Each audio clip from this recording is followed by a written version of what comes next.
Hey folks, welcome back to the channel. Happy Catty Crypto here. So quick update for you guys, just really getting this one out there. Oh, sorry for bumping the mic.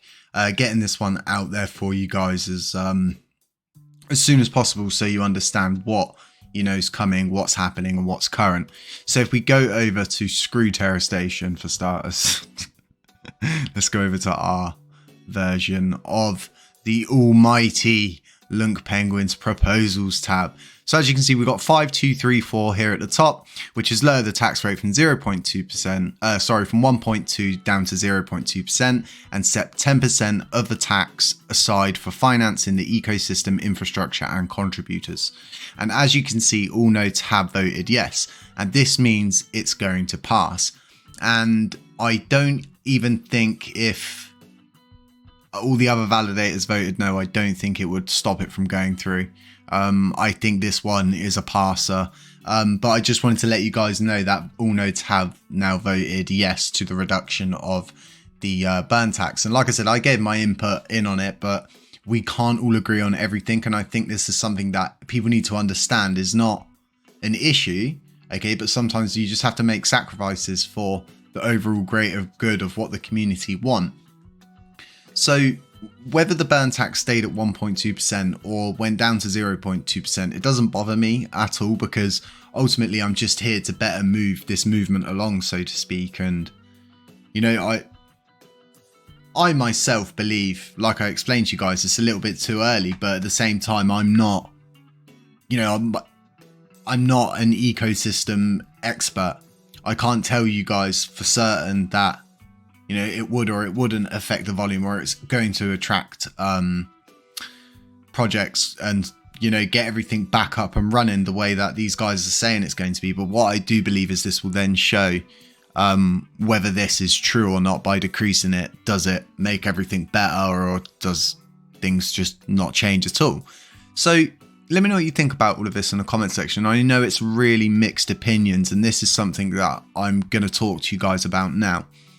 When we started Lunc Penguins, and when I created Happy Catty Crypto, I saw a movement that was in absolute utter chaos, and we worked so hard to bring everybody together. And what I'm seeing now is people are intentionally going out of their way to, smear people's names, put other projects down in the dirt, and just all these different kind of slandering kind of gigs and all of the other things I'm seeing under the sun. And this isn't what Lunar Classic is about. It's about community, it's about unity, and it's about standing together.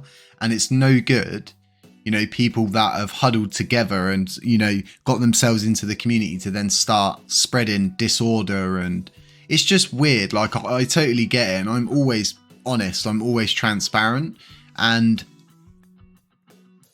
it's just strange to see it as well, all happening in front of me, and just seeing different people, and it's kind of splitting out into these factions where you've got Alex's kind of proposal, you've got Zardar's proposal, you've got this person putting input in, Ed's helping both, and it's sort of I guess the community's pretty confused at the moment, and then that leads to a lot of anger. And I know there's a Twitter space going on currently where they're discussing the Alex's repeg plan, and they're talking about the Oracle rewards pool. And I think this proposal wants to support the infrastructure and everything like that, and then they want to drain the Oracle rewards pool, which I believe is so dangerous, so dangerous, without rewards to pay out to people. And bearing in mind, your rewards will go down a considerable amount if they do empty the rewards pool down to 50 billion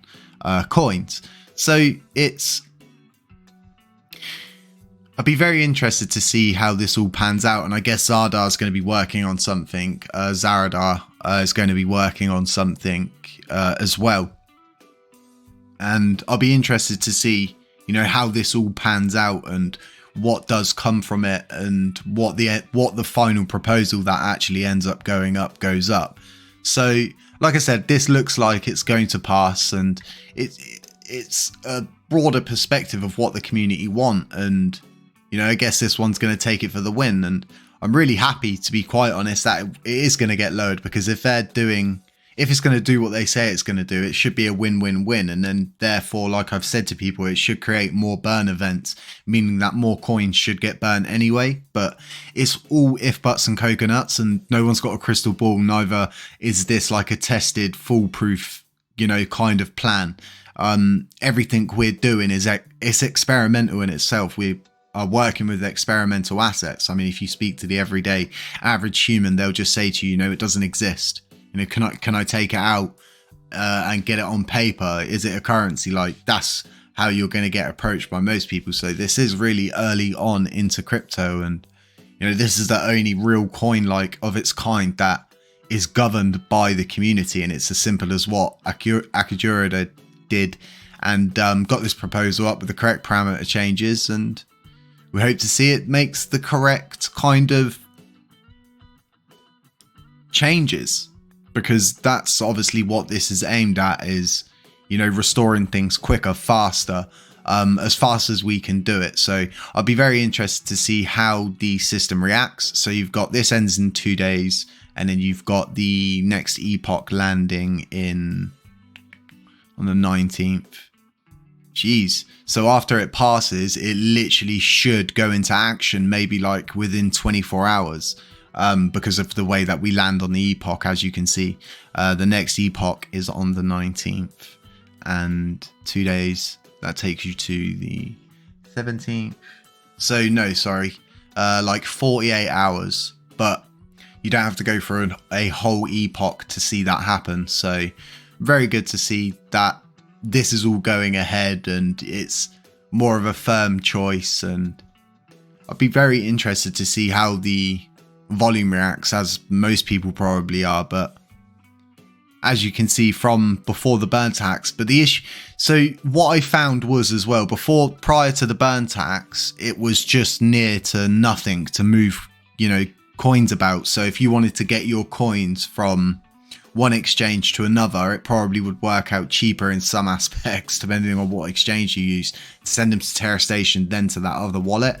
And I know loads of people were using it for a bridge and all these other things, but USTC, I think, is going to be the biggest game changer. New validators coming on board, bringing new delegates, new projects, and new ideas into the space, and really perking this all up. And it's all falling into place. So we just have to see how it all goes, and we're reporting the situation and just keeping you guys up to date as things transpire. So do stay safe out there. I'm not a financial advisor. Beware of scammers, doppelgangers, anybody pretending to be me, and I'll catch you in the next one. Sure.